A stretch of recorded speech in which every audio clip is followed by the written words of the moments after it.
From the late 70s, the music that Pärt wrote was radically different. He worked in a minimalist style, employing his own compositional technique known as tintinnabuli, like the ringing of bells. The music is characterized by simple harmonies, often single, unadorned notes or triads. It's a very pure sound. Tintinnabuli works are rhythmically simple and do not change tempo. Tintinnabulation is an area I sometimes wander into when I'm searching for an answer in my life, my music, my work, Pärt once revealed. The complex and multifaceted only confuses me, and I must search for unity. Tintinnabulation is like this. Here I'm alone with silence. I have discovered that it is enough when a single note is beautifully played. This one note, or a single beat, or a moment of silence comforts me. I work with very few elements, with one voice, with two voices. I build with the most primitive materials, with the triad, with one specific tonality. The three notes of the triad are like bells, and that's why I call it tintinnabulation. Andrián Pertout is a composer.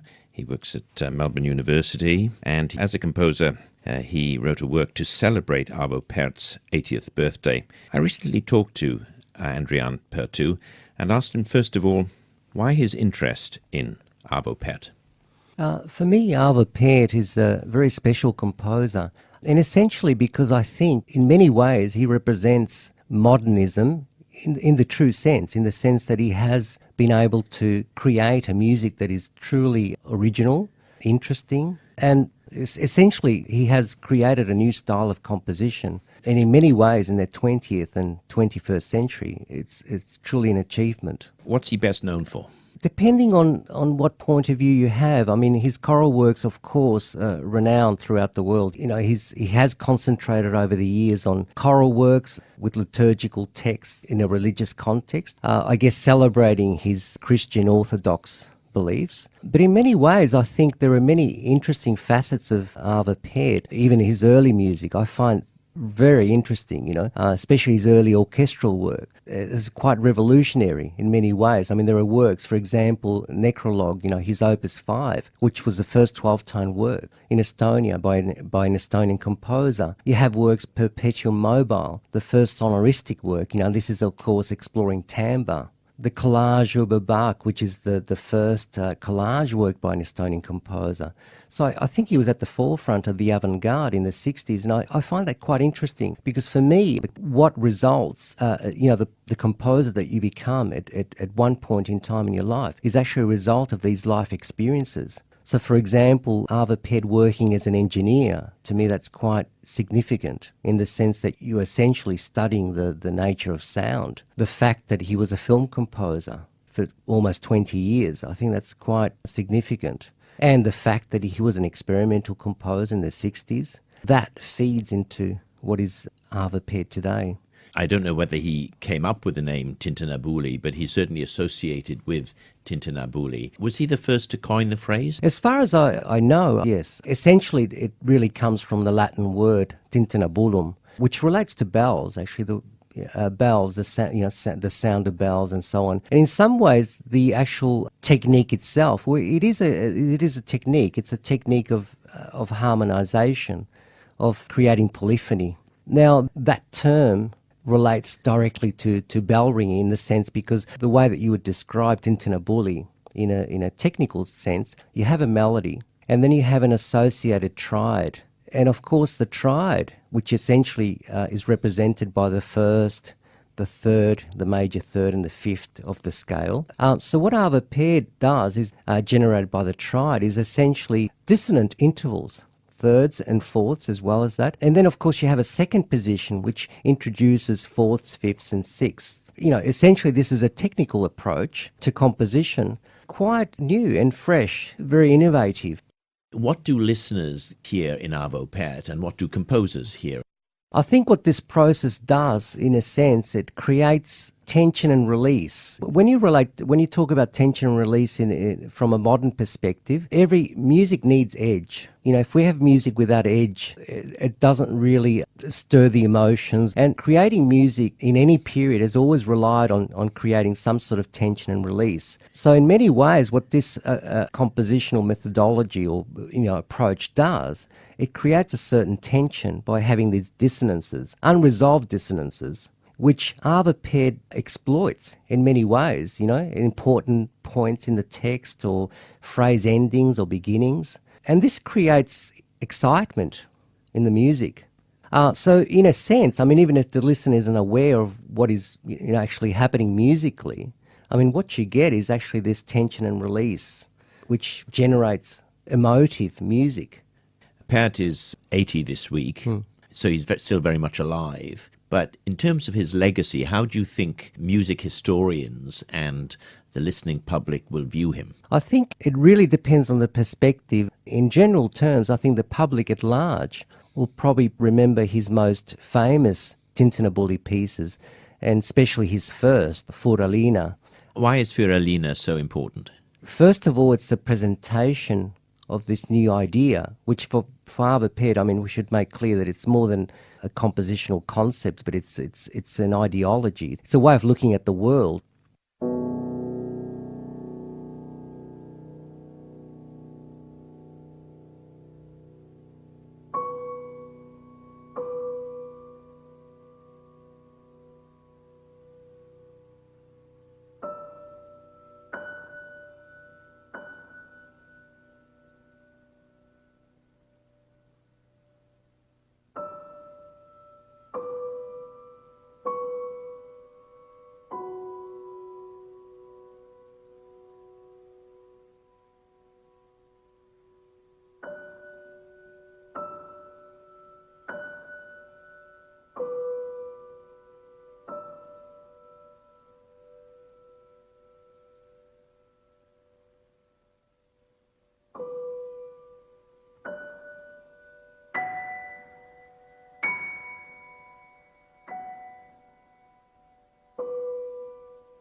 Furalina was performed there by Stephanie McCallum.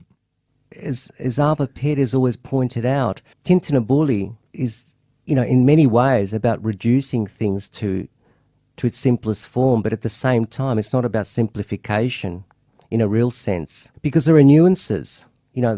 For a simple piece, there are many, many nuances that I think differentiate it, that you would classify as actually simple. When we talk about simplicity, Pärt and religion and spirituality, because he's clearly profoundly influenced in his music and in his life by the Russian Orthodox Church.